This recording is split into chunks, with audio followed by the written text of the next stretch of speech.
ដំណឹងជ្រើសរើសកម្មករស្រីប្រុសគ្រប់ផ្នែកជាច្រើនអ្នករោងចក្រផលិតកាបូបស៊ីក្លូនៅតែបន្តជ្រើសរើសកម្មករកម្មការិនីប្រុសស្រីជាច្រើនអ្នកបន្ថែមទៀតផ្នែកដេម៉ាស៊ីនម្ជុលមួយកុំព្យូទ័រក្បាលសេះផ្នែកលាបកាវផ្នែកលាបទឹកថ្នាំផ្នែកវេចខ្ចប់ផ្នែក QC QA ប្រធានក្រុមគ្មានបទពិសោធន៍ក៏បានអ្នកបកប្រែភាសាចិនរោងចក្រផ្ដល់ឱកាសបង្រៀនដេដោយមានប្រាក់ឈ្នួលជាធម្មតា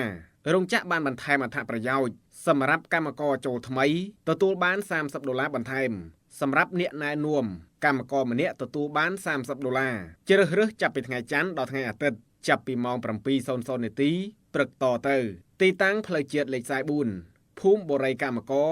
សង្កាត់ច្បារមនក្រុងច្បារមនខេត្តកំពង់ស្ពឺសម្រាប់បងប្អូនដែលចាប់អារម្មណ៍សូមទំនាក់ទំនងតាមរយៈលេខទូរស័ព្ទ097 621 0871 025 90039 011 301 618សាកសួរបានក្នុងម៉ោងធ្វើការសូមคลิกជាបន្តរបស់បងប្អូនដែលកំពុងស្វែងរកការងារធ្វើបានទទួលដំណឹងនេះផង